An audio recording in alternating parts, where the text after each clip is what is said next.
જય જોગમાયા. જય જોગમાયા. સીમાડે પોગવા આવ્યો અને અહીંયાથી પાછો બોલાવ્યો એટલા જ માટે કે અશ્વ દોડની રમતની અંદર તમારા અશ્વનો પહેલો નંબર આવ્યો છે.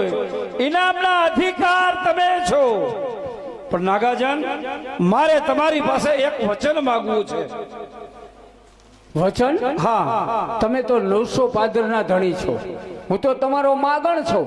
મારી પાસે શું માગવાનું હોય? વચનની અંદર બીજું કાંઈ નહીં, પણ તમારો જે કેકાળ નામનો અશ્વ છે ને, જુનાગઢના પેડકની અંદર બાંધી દો. એની બદલીમાં 5-25 અશ્વ લઈ જાઓ. અરે હા હા મહારાજ, વિકાજી રાઠોડે દાનમાં આપેલો કેકળ અશ્વ તમને થોડો અપાય? એ વાત ખોટી. કેકળ નહીં આપું.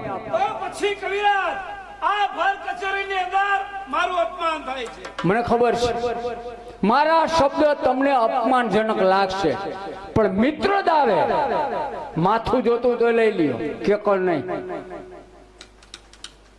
કવિરાજ, માથાની જરૂર નથી, કેકાળની જરૂર છે. અરે જગતમાં માગા દીકરીઓ ના હોય, વવારું ના ન હોય. કેકળ નહીં આપું. મારું અપમાન થાય છે. જે કહો તે, અપમાન કહો તો અપમાન, ના કહો તો ના. કેકળ નહીં આપું. નાગાજન, તો એટલું યાદ રાખવું જોઈએ કે મોડિયા ગામ મેં તમને દિવેલિયામાં આપ્યું. અરે દિવેલમાં આપ્યું આય નાગબાના, નાગાજને નહીં. તો પછી સાંભળો કવિરાજ, આજથી ને અત્યારથી હર હંમેશાને માટે મારા જુનાગઢના રાજની અંદર આવવાનું બંધ છે. વાહ મહારાજ વાહ.